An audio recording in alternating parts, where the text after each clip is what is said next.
Good afternoon and welcome to our Thursday webinar, How to Secure a Funding Grant.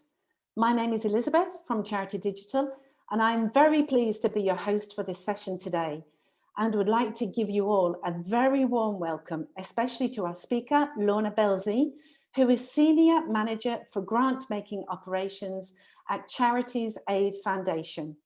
Lorna will be showing us today how to make your application stand out from the crowd, and she will be explaining the essentials of writing a grant application, the research you need to do before writing this application, and the common mistakes to avoid. The past year was a difficult one for charities and non-for-profits, and charities were and still are striving to meet the current demands, and many have turned to new ways to find funding. We have seen that funding has become extremely more competitive, and Lorna will be helping us to learn how to overcome funding barriers and teach us the art of writing these so needed funding applications. Just a few house rules before I pass over to Lorna. You can submit your questions anytime by using the Q&A overlapping button located on the bottom right-hand side. And we do have a voting feature on your questions, so please use this and give the thumbs up for other people's questions too. Lorna will be answering your questions at the end, and please feel free to use the chat function that's located in the middle at the bottom to share any ideas or experiences that you have. Also, an email will follow in the next few days to everyone participating today with a recording and Lorna's slides, so you'll be able to view these afterwards, and if you want to go into our events hub, they will be located there. Lorna, welcome. I'll pass this session over to you now, and thank you so much for being our speaker today.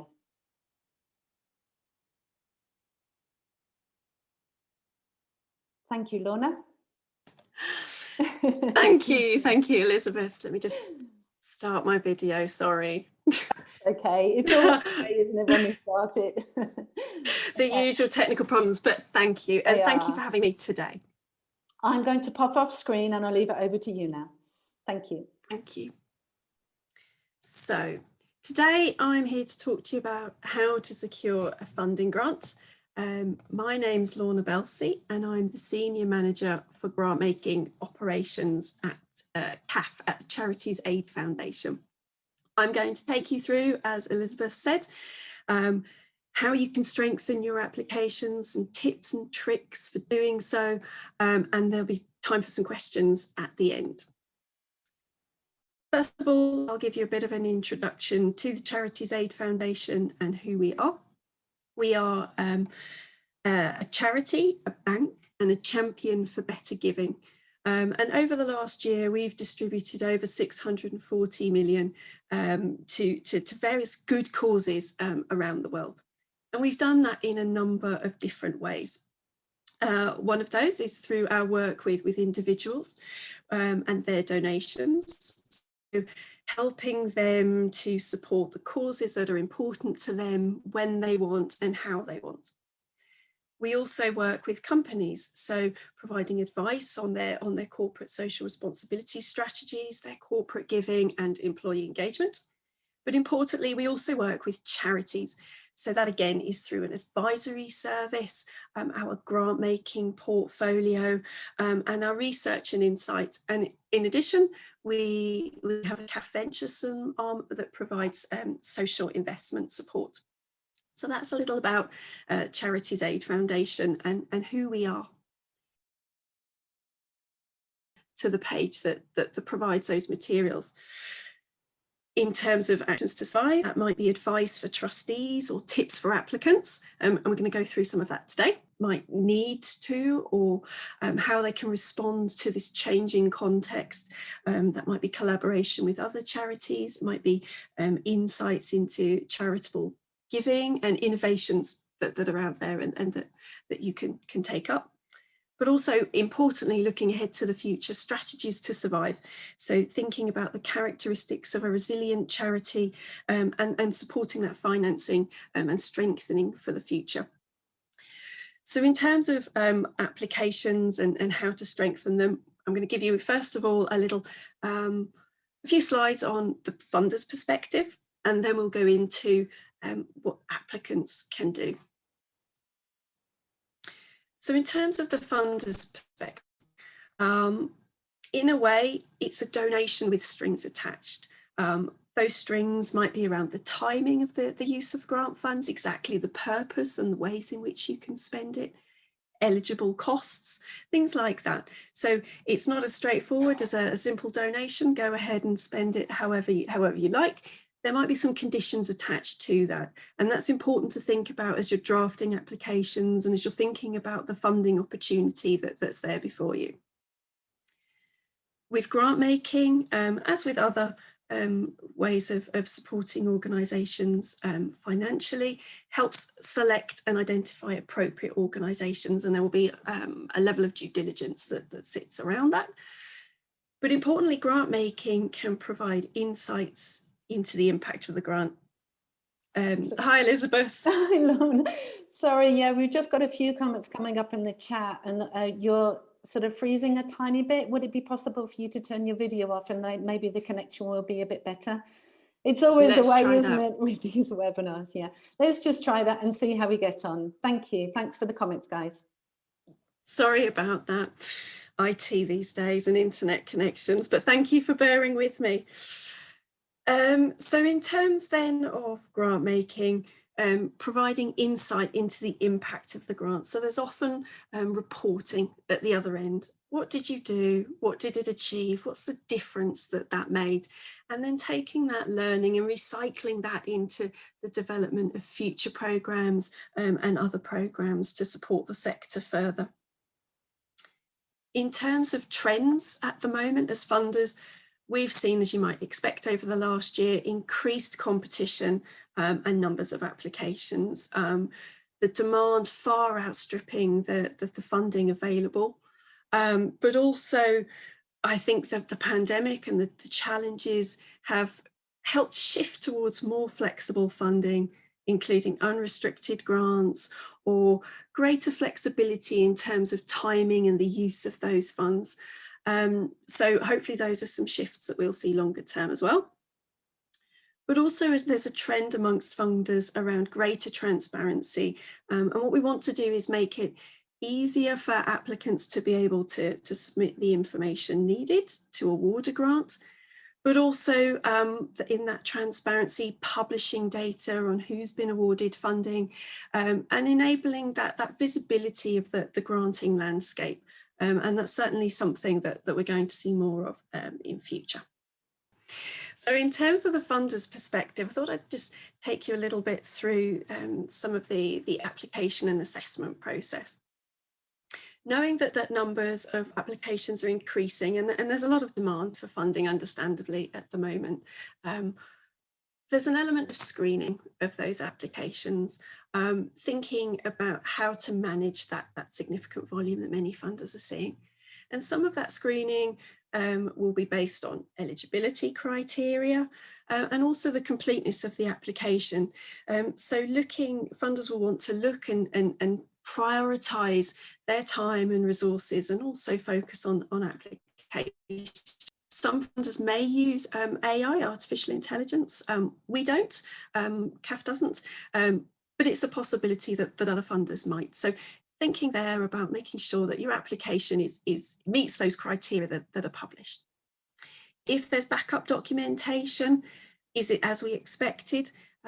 If we required governing documents or a budget plan or any other information, that screening, if there are applicants that might not have been able to provide that, they might just come further down the list. So the screening there is to help prioritise the assessments as they come through. And then after that, a level of assessment against those priority criteria. And funders will use, as you might expect, some kind of framework to ensure consistency throughout the process. And some funders might publish that assessment framework. So it's always worth checking out their website and the guidance that's available, seeing what's there to help you in your preparation. After having scored and ranked in whatever way that is, and it will vary across funders, there'll be those decisions, and those decisions will as you might expect, hark back to the aims and the objectives of the programme, and they may want to make a balanced decision. So that might be geographically, that might be in terms of course areas or organisation types. So there's another level of review and decision making, and that will then all feed back into feedback. Funders will want to give feedback where possible, and that level of feedback may differ, but ultimately that will help applicants. And as funders, that's what we want to do. We want to be able to give feedback where we can, to help you in your future applications as well. So what can you do before you apply? I think one of my key bits of advice would be to take your time with the research, to understand the programme, the opportunity that's available for you, and researching that. So taking your time to look through any guidance that's available, perhaps the funder, who have they funded in the past, what kind of organisations or projects or activities are they looking to fund. And as part of that, thinking about their eligibility criteria, and if your organisation meets those, and if the activities or the way that you would like to use the funding, if that meets those. There may be an eligibility quiz built into the application form, and that's just there to help you ensure that you meet the priorities of the fund. We don't want you to waste your time, and I think it's really important that taking your time, avoiding a scattergun approach. It would be quite easy to want to seize all those opportunities that are out there, but we don't want you to waste your time. So we try to present as much information up front to help you focus that opportunity and your application form. So taking your time to understand the priorities of the fund, and also then thinking about, is this opportunity the right one for you at this time? Making sure that you're funder ready, and also that you are able to demonstrate what might be expected in that application form, and then only applying where everything aligns. And that's really to make sure that you're making the best use of your time and ultimately the grant, should you be successful. I've got here, check the timings, and you know, we're all human, and obviously, you know, we work to deadlines. So as funders, we often see that right before the deadline, the volume of applications coming through increases significantly. But do allow yourself enough time to submit that quality application. There may not be time after the deadline for funders to request more information. So it's about presenting everything you can in the right way at the right time for that deadline.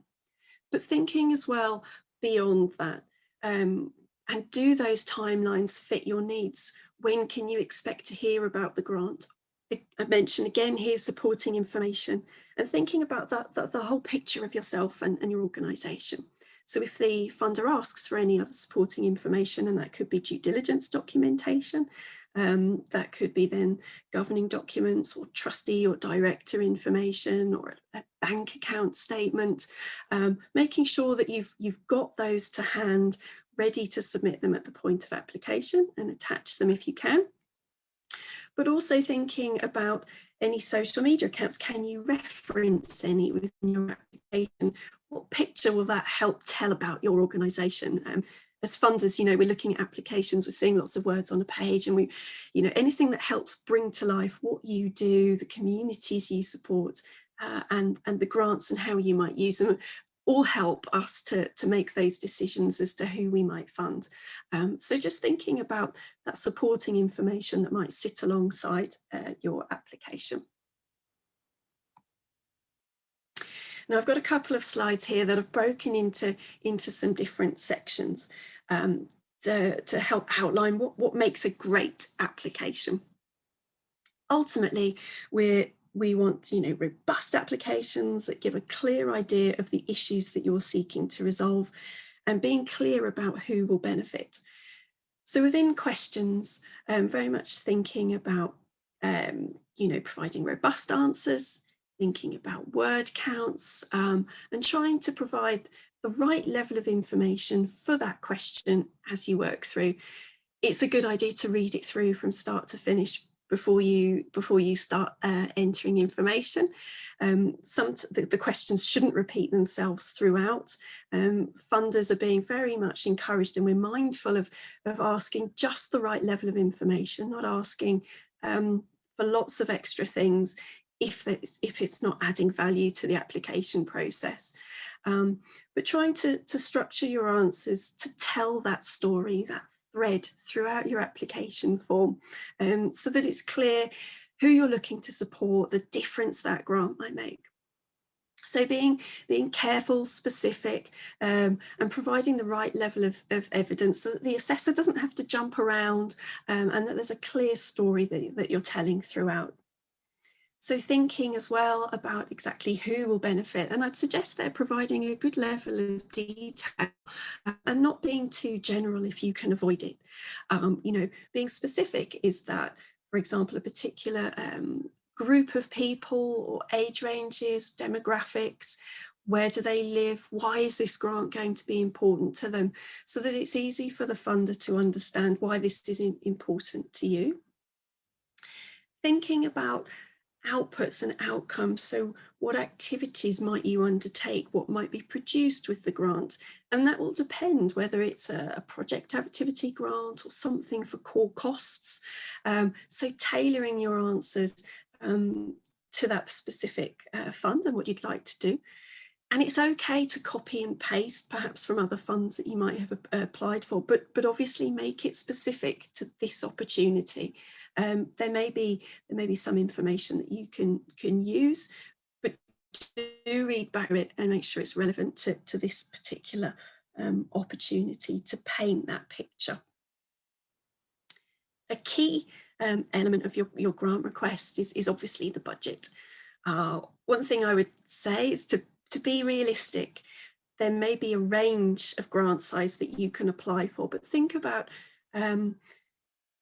what's relevant for you and what you'd like to achieve. And I've put there proportionate. So for example, if your annual income is, for example, £100,000 and there's a grant opportunity for £100,000, a grant funder might worry if your grant request is too large compared to your normal income size, or it might be relevant, but make sure that if it is a large grant or it's close to your annual income, that you can set out why that's appropriate at that time.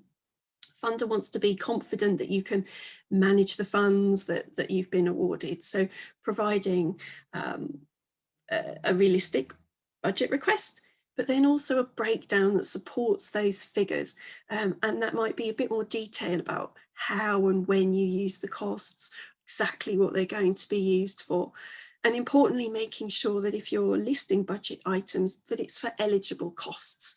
Funders will generally set out what's not eligible, and just making sure that you don't include things that aren't eligible. They want to be confident that if they award you a grant, you're going to be able to use it within the terms and conditions of the grant. And often those will be set out on the funder's page or in their guidance notes.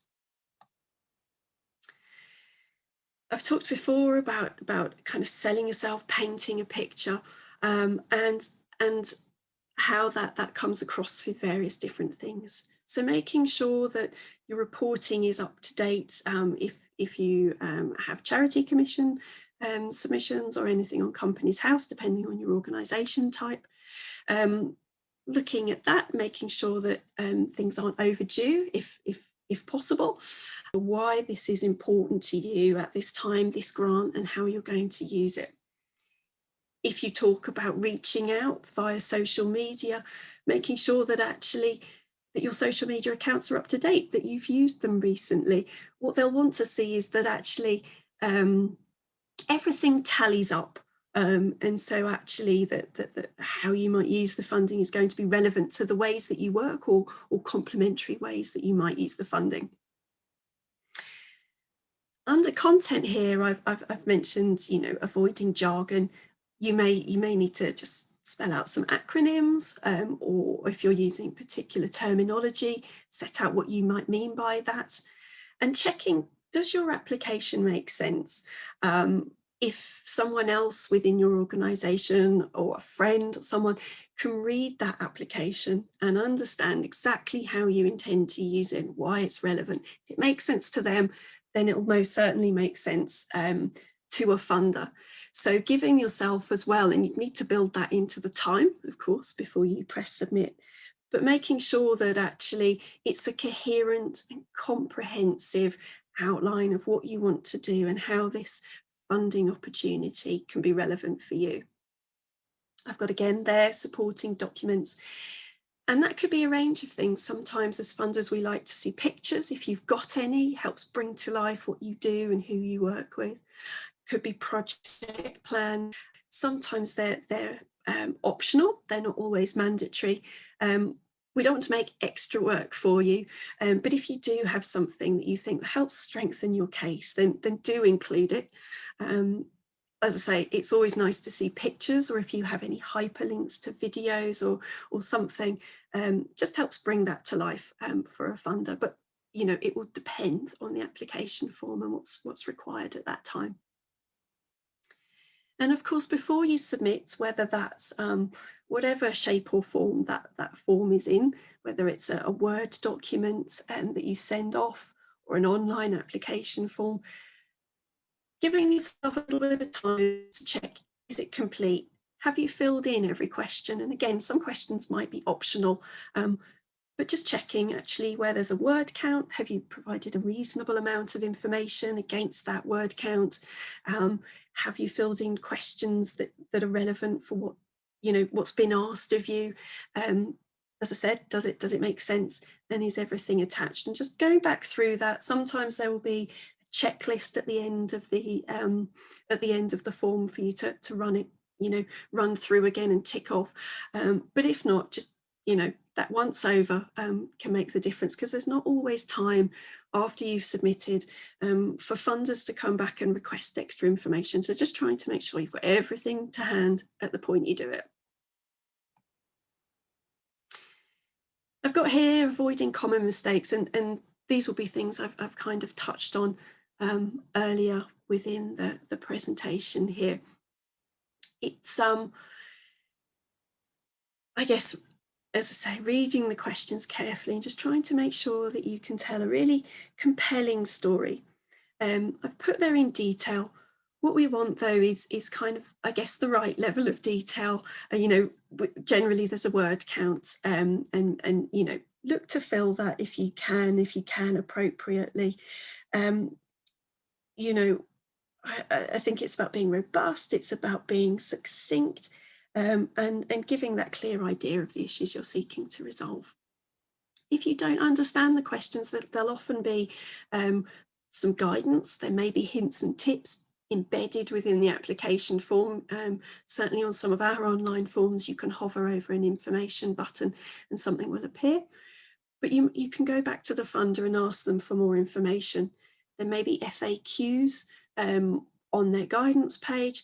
Have a good read through those and just check that the answer may not already be within that. But you know, funders are generally happy to help. They'd like to support good applications. So do reach out if you have any questions. We ran and are still running the CAF Resilience Fund. This was a programme that we launched last autumn, and I've added here some common mistakes we saw that programme. We have also seen those through some of our other programmes, but just these were the ones that stood out for us. So I've mentioned them here just to give you a feel of some of the things that we've seen coming through. One of those is around plans not being clear or fully developed. We could see the seed of an idea, or we could have an outline, but there may just not have been enough detail for us to fully understand why this grant would be relevant, how it would be used, or who it would benefit. So it was the plans and that level of information that we were just missing in some cases. I'd mentioned on an earlier slide about the budget and providing information within that. And again, that's listed here. There were some cases where there was perhaps an insufficient level of detail, asking for a large grant but a kind of lack of information as to, or quite broad, generic cost types, without a level of detail that kind of gave a real flavour of exactly how that might be used, and also ineligible costs, you know. So I'd suggest, as I mentioned in an earlier slide, just double checking any guidance, what's eligible, what's not, and just being, you know, being careful that you're not weaving in accidentally anything that couldn't be funded through the programme. And policy documents. I've talked a lot about supporting documentation, but one of the things that we'd asked within the fund was around policy documents. And I think this is something that other funders might do. So just checking that if you're referencing any policy documentation, has it been updated recently? Or how strong was it? There's lots of guidance out there for charities as to around policies and what you can do. And I guess there it's funders want to be confident that they're supporting healthy, strong organisations. And, you know, we know that the pandemic has changed that landscape, but in terms of policies and structures, you know, just checking again that you've got those in place, and that you're in as good a position to apply for funding as you can be. And in terms of you know, securing grant funding, I've put here a slide for after you've applied. It doesn't just stop at the point you push submit and you send off that form. Check your inboxes for communications. You know, sometimes these programs and these opportunities have quite short turnaround times, or there may be the request for further information and you don't want to miss out. You know, something may have gone to spam, or if it's gone to an info at or an admin at inbox for your organisation, just checking that other people are aware of it, and don't think that it's spam or overlook. Keeping an eye on those inboxes so that you're poised and ready for any information that's needed afterwards. Where funders do require any documentation, and it could be to help with the assessment, or it could be for due diligence purposes, you know, trying to provide that as promptly as you can, or clarifying if you can't, what else might be provided instead. So keeping that dialogue open with the funder. For some types of organisation, depending on the fund, there may be additional due diligence stages. You know, funders would try to set out as clearly as possible what's expected to help you manage that. But in some cases, they may need to come back for further information, particularly if you're not a registered charity. After that decision making, you know, do ask for feedback. Funders will often set out what they expect to be able to provide and when they expect to be able to provide it. If they've received an awful lot of applications, it may not be individualised, and it may be more generic, but hopefully there will still be some information, some nuggets in there that you can take and apply for future applications. But, you know, do ask for it where it can be provided. I'm sure it will be. And if you're successful, you know, there will be some reporting requirements at the other end of the grant. So keeping in touch and making sure that if there's any reporting, that you submit that on time, you know, so that if a further opportunity comes up with that funder or perhaps with others, that you know, you've got that there, because that also forms part of your track record for the future, but also gives them confidence in your ability to manage and report on a grant. So just kind of closing off there that application to grant life cycle there, bookending it with what's needed at the other end as well. And that was my last kind of point, and I'll open it there for any questions, and I know Elizabeth's going to help me with those. Very happy to take any questions that you might have. Yes, I certainly am going to help you with that. Thank you so much, Lorna. That was so informative and helpful. And I do apologise for the connection issues that we have had. It's very challenging. We're all working remotely, and our internet connections seem to have good days and bad days, a bit like us really, don't they? It's been great to see in the chat where you're all from, your locations. I do think I beat you all though in distance because I'm working in Madrid. Not quite as cold and wet as in Belfast, David, but it's still a little bit cloudy. We do have lots of questions to get through, so let's get stuck into these. Okay, I'm going to go to the top question, which is from Neil Taylor. And Lorna, you can see those questions, can't you? That's fine. So yeah, I think okay. so. And Neil says, is the best way to get a grant to call the grant givers in advance? I keep applying for funding like cold call, and I'm not sure if there's something more that he needs to do to build a relationship. And however, this doesn't seem to be promoted by funders. So maybe you could just help us out with that one first of all. So it's tricky because as funders, we receive a lot of inquiries. I think in the first instance, check first that it's the relevant opportunity for you. Is that, you know, as there guidance that suggests that this is the right opportunity. You know, we don't want people to have to submit lots of different applications and not be successful. So I just wonder if there's something there about tailoring the opportunity, that you're focusing in on the one that you think is right. It is worth, if you've got particular questions about the fund, reaching out, getting in touch and understanding it. But if that's not successful, I just wonder if it's about focusing in and seeing if you can get any feedback as well on why those applications haven't been successful, and perhaps there might be some learning within that you can weave into future opportunities and strengthen those. Okay, thank you, Lorna. We're going to go to the next question about core funding, and obviously it's vital for charities now, but most funding applications say they don't offer this. Do funders not realise the need for this very vital element for charities to continue to work? And this is so important, isn't it? Yeah, it really is, and I think there's the start of a shift within that, particularly as a result of the pandemic. So funders do realise it's important, sometimes through their own, dare I say, restrictions, whether that's through donors or the organisation may not be able to fund them, but we're seeing there's a strengthening argument for us to fund, you know, core and support core funding. So I am hopeful that in future we will see more opportunities for that. We can't expect charities to exist without supporting that infrastructure and those core costs that they need to actually run. So I think we're starting to see a shift of that, and hopefully we'll see more. Yeah, there was actually a comment from Sarah just now. She says that this ties in with this question. How can you demonstrate the core funding? So how can you actually show that?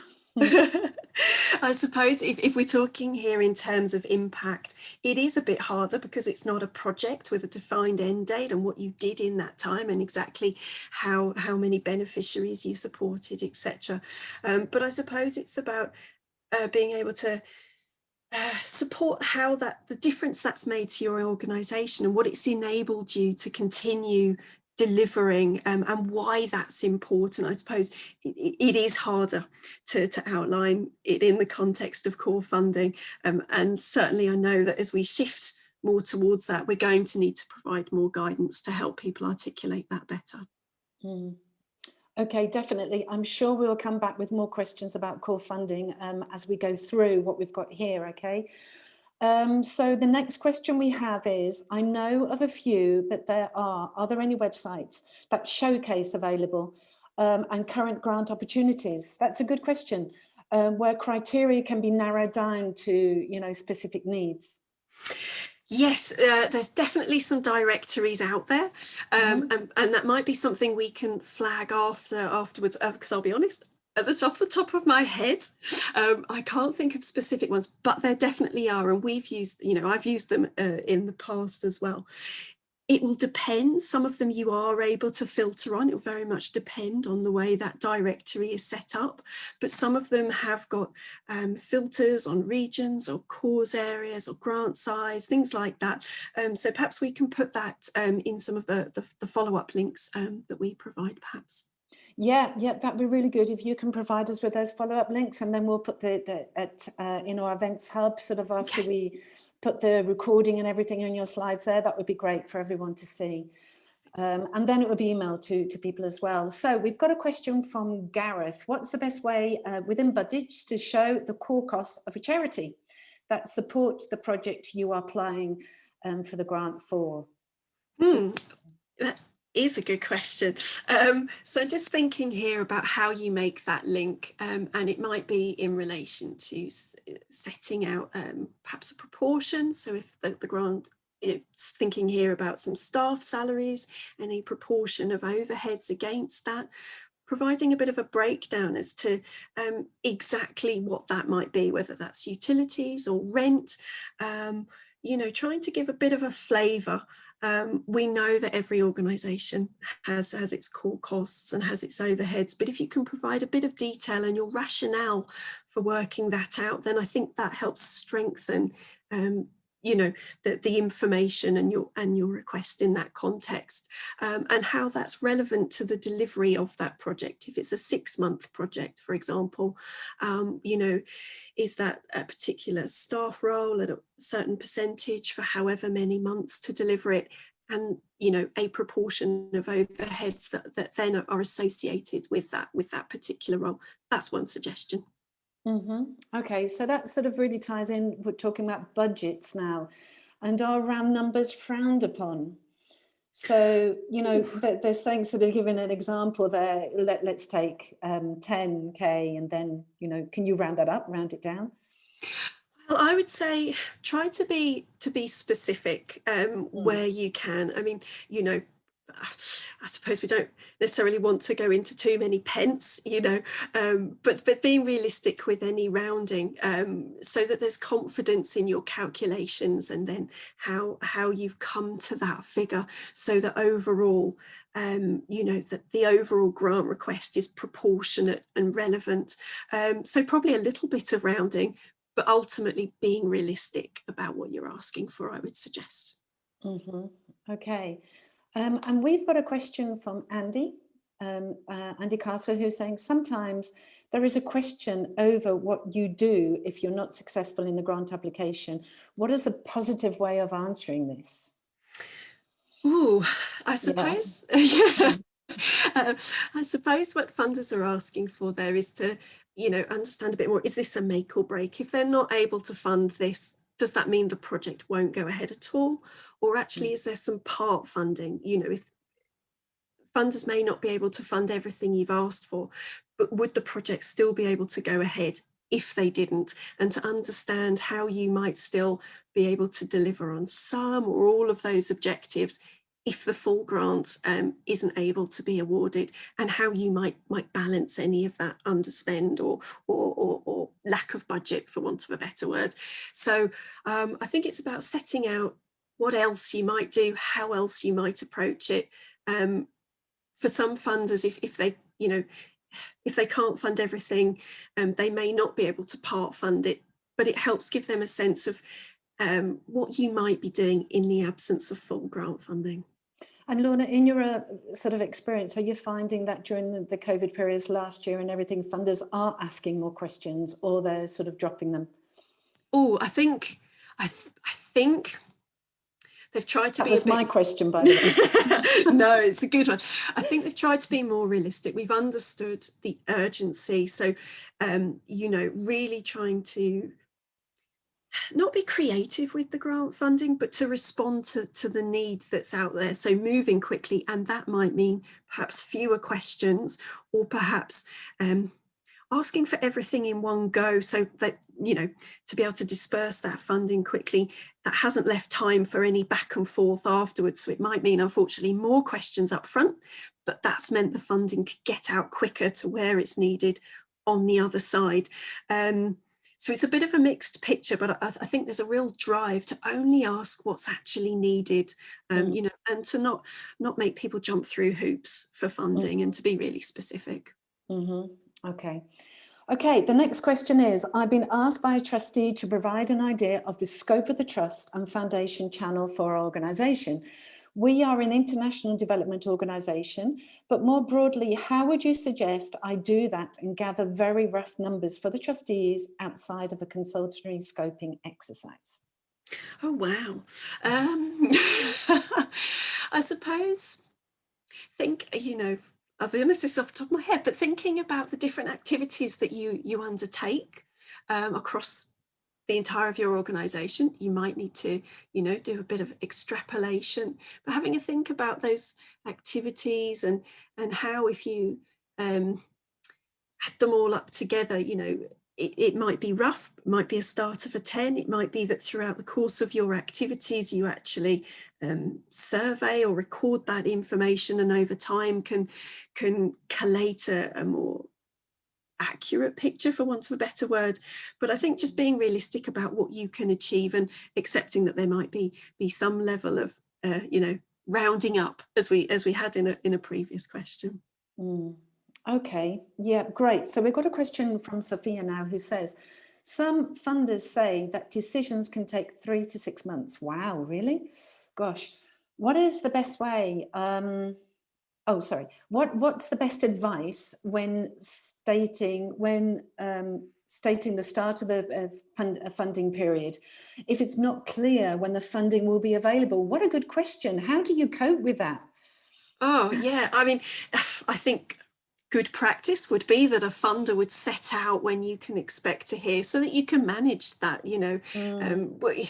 If they wouldn't want you to submit something for a project that you'd hope to start in 2 months, only to find out in 6 that you've been successful, and then have to rejig things. So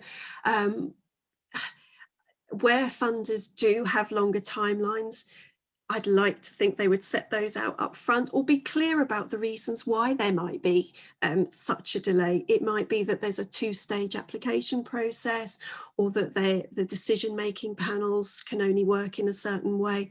But I think then, looking at any details around timelines and trying to make sure that that still fits with the activities you'd like to undertake, to avoid having to go back and rejig anything, because that's obviously extra work for grantees and for applicants as well.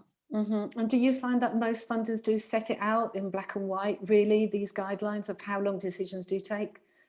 So, I think it really does depend on the funder. On the And I know, funder, yeah, and I think that through the pandemic, some funders have had to shift as well. They may have been expecting to make decisions and have had to adapt, and that may have prolonged some decision making their side. What I'd like to hope is that there's that some communication, managing those expectations to help that. But where possible, I think it's good practice for funders to publish that in advance and to manage everybody's expectations. Exactly. Yes, you have to give them the expectation, don't you?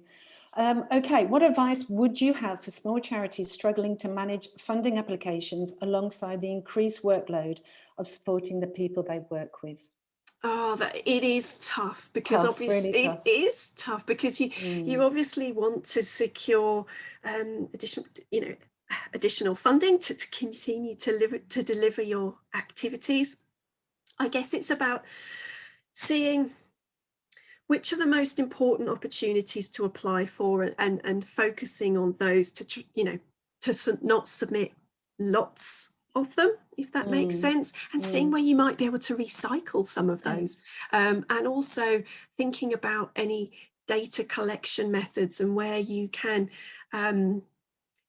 do the same thing for the different funders. We're trying to get to a position, I think, as funders in future, where we're not duplicating, and that if you're providing a report for one funder, you might be able to use that for another. So it's always worth trying to understand what's required of each fund, and trying not to have to reinvent the wheel. And there's an obligation there on funders to do that as well, I think, but perhaps trying to be clever about how you can do that within the context of each fund. Okay, great. Okay, from Christine, our question: what is your view on charitable reserves? Those charities with careful financial prudence having small pounds in reserves that are in the short term over the past year can retain staff to deliver charitable objectives are sometimes not seen as in need. Good point. But they obviously are, as reserves are finite and projects still need to be delivered to meet the objectives. Yes, and that picture's changed, of course, particularly in the last year as organisations have had to draw on their reserves. I think what we would encourage is setting out in application forms why your reserves are the way they are, how they might have changed. I know certainly in some of our application forms recently, we've asked for some clarity. How has the pandemic affected your reserves? And understanding that. But I think where funders need to move in future as well is not penalising. Understanding the context. Charities are all in different places right now because of the pandemic and the need and the support. So just trying to provide some information and context around your financial health, your financial capacity, and where you are at the point of applying for that funding. And again, hoping that funders don't penalise that, because we want to support charities in all their different contexts. Okay, we are moving on to now. Our next question is, what do you all think about submitting application with budgets for projects that still need funding but are already 2 to 3 months into a 12-month funding cycle? With a lot of funders, they find that they want to know about the project and when it will start, and then they've got to wait for restricted funding to start the existing programs. When we just want to fund with unrestricted funding. Yeah, and I think there will be a bit more of a shift towards unrestricted funding, or making it as flexible as possible. Yeah, I think that's where we're moving. It may take a little while to get there. Some funders like to see a distinct start and end point and can't fund something that's already underway or retrospective. So if it's part funding or if it's already underway, just setting again that context of why that funding is still relevant at that time and how it will be used within the context of a wider project, I think. Okay. Jane, yes, to answer your question, we will be emailing the recorded webinar and also the slides when it's finished. So don't worry about your internet connection. We've all been suffering today, haven't we, from that? Okay, we have a question from Alan. No, we've got a question up at the top. That's been answered. Okay, from Alan. If the conditions do not specifically preclude repeated applications, are funders generally open to repeats? Sorry, that was, yeah. Yep. Go ahead. I think they can be, but I would still check whether it needs to change, whether it needs to be updated, just to reflect where you are at the point that you're reapplying. And I think just sense checking that, or if there's any learning, is there any feedback? Have they published anything on their website that might just necessitate a bit of a tweak? It will depend on the funder, but I would always just check, making sure that what you're submitting, if you're resubmitting something, is that it's still up to date and it's still relevant. Okay. Tim is asking a question. Any feel for what funders believe is a reasonable admin percentage allocation? Oh, that is a good question. I think it will vary on the nature of the programme and what they're comfortable with. Sometimes they will publish that. I'll be honest, I don't want to put a figure on it because I think it really can depend. I think it's about making it relevant to what your organisation is doing, and that really will depend on different organisation sizes and how and your makeup. So I think it's about the context and making it specific to you. Okay, we have a question from Felicity, who says, will a funder be less likely to fund a project if the charity has not yet raised any other funds towards it? The question, how much money have you already raised towards this, always comes up in an application. Well, not always, but in a lot of application forms. Yeah, I suppose in terms of what is a good amount, I'm sorry, it will depend on the fund, but I guess what they want to see is that you've got a robust plan in place. And I think it's about that. So you might have started it, you might have already raised some money, but I guess it's about understanding is it a realistic plan? What have you got underway, and how likely are you to achieve that other funding to then underpin the whole grant. So I think it will vary, but I think, you know, trying to make your plans as concrete and clearly thought out as possible to help them, you know, decide to fund you, hopefully. Yes. Okay, Libby is asking, what is the best way to research or to search for grant opportunities? Oh, I think we'll try and pull together some links to directories. You know, obviously with Google, things are so much easier these days. But I think that the directories can be a good way. I know there are some sometimes looking at the lists of foundations or trusts and working through some of those. But I guess in the first instance, probably some directories or signing up to some of the sector newsletters. There are some that promote grant funding opportunities within those, and they might also be specific to particular cause areas or regions of the UK. So checking out some of those and trying to make the best use, rather than having to go through individual items, making the best use of what exists and where someone else has done the hard work in collating that for you. Okay. Rach is asking, she's fascinated by trusts and she's currently trying to move from 12 years in community and events fundraising to trust fundraising, and wondered if there is a recommended pathway. The webinar is so useful. It is. And the current employers are very supportive. Is there a good way? I must admit, I can't think of anything specific. I might have to come back to that one and see if we can fit something into our follow-up on the Q&A in that one. I'll try and pick that one up afterwards. Okay, yep, that would be really good. You can pick anything up afterwards with Lorna. Lee is asking, well, he's stating that they're facing a lot of reject at the moment, okay? They prefer to fund, they're saying, the feedback is saying, we prefer to fund something else at this time.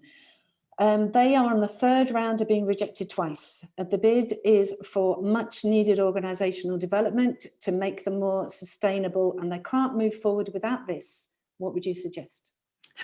I wonder if there's any extra feedback they might be able to give you. They might have already given you some. You know, someone asked earlier about calling and seeing if, you know, checking in with a funder first. I wonder if that might be helpful if you've been declined several times. Or perhaps look if they're able to publish, if there's something published on who they have funded and why. And if you can see, you know, that alignment, perhaps there's something, a particular trend or cause area that they're funding, and maybe you sit slightly outside that. Or perhaps it's just not the right funding opportunity and there's a different one that it might be worth pursuing instead. So you know, you're not keep submitting something that keeps getting knocked back. But perhaps in the first instance, seeing if there's any other feedback they can give you. It's very demoralising as well, isn't it, when you're applying for these? It is. Sarah says, brilliant talk, thank you. Sometimes the word counts are extremely limited. Any key points to ensure all areas are covered as concisely as possible? Yeah, it's tricky with the word counts because there's so much that you want to say and there's so much need and good ideas that you want to get across, and then you're constrained by a word count. I guess it's about honing in on that question. What are they really asking, and trying to get to the nub of that. One of the reasons for the word counts is, you know, if you're receiving hundreds or possibly thousands of applications, then, you know, just trying to manage the resources for assessing them. But if you can get to the heart of that question and trying to answer it as robustly and succinctly as possible, that would be my top tip. Okay, great. Bernardo is asking, is there any tool that you would recommend to use in order to work out budgets and costs for the funders? I struggle to put realistic figures of what things will cost. Good question. Yeah. Yeah, it can be hard. I suppose it will depend on whether it's a project or if it's something for core costs. But perhaps, you know, and this will depend on the organisation size. Is there someone in finance that you can work with, or someone that's pulling together those budgets for your organisation that you could check in with? But I think just, you know, there was a question earlier about rounding up. You know, trying to provide a rationale for your figures and breaking them down. Sometimes that can give the extra information that's needed to help build a kind of robust budget. But it is tricky, particularly when some things are fluctuating. But I think if you can provide extra detail and information within it, then hopefully that will make life easier. Okay. We have a very good question from Caroline. Funders often ask, how will you make this project sustainable after the funding has ended? Any tips of what not to say or what is a good response? Okay.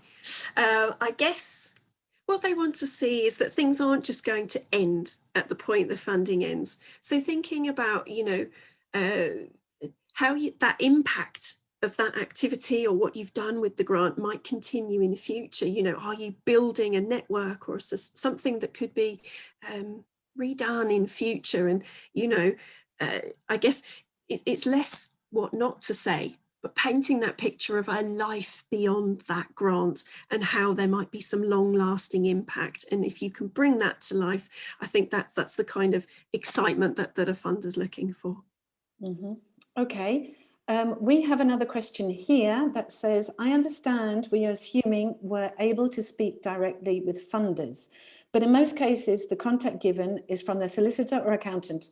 Any tips on how it's successful when we have such little information about the funder overall? Yeah, that's tricky in those cases. Yeah, I guess it is, well, I'm trying to think. I'd like to hope that they would provide some more information about the fund and what the ultimate donor is looking to support, and seeing if there's any information there. But it does sound as though that can sometimes be quite limited.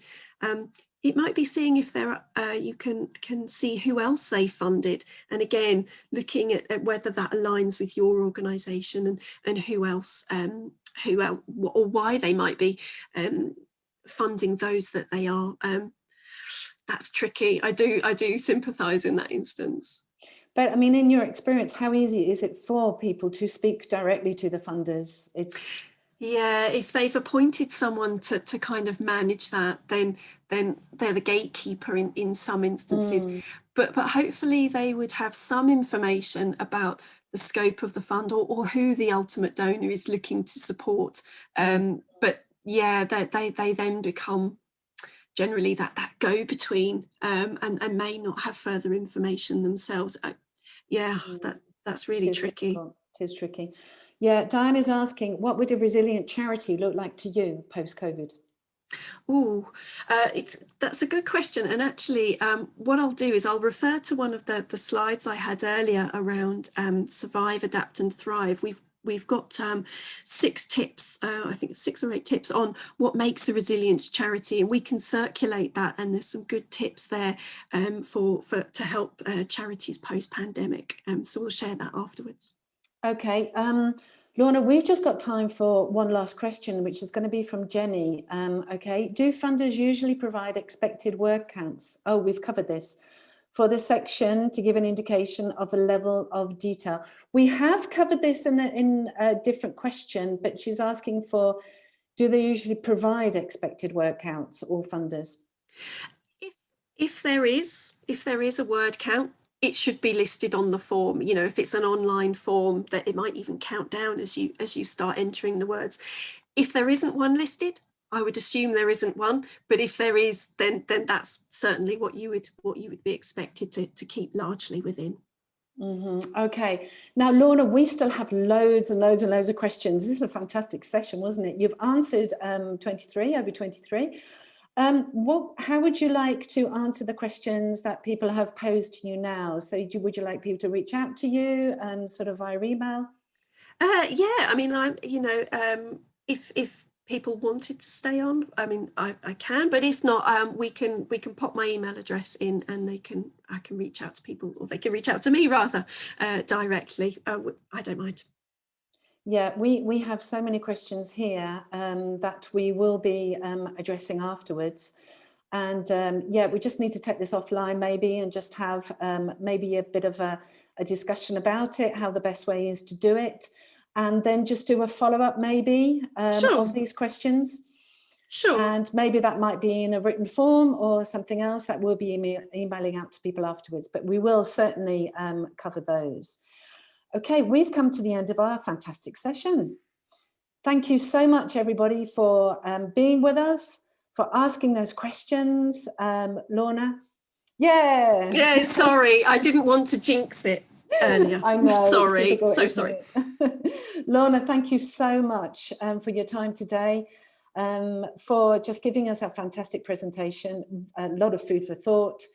And we hope to see all of our other participants in other webinars and podcasts that we've got coming up. And we'll be in contact with you very soon, Lorna. So just thank you. Great. Thank you very much. It's been really great to share this all with you, and good luck everyone with your applications. Thank you.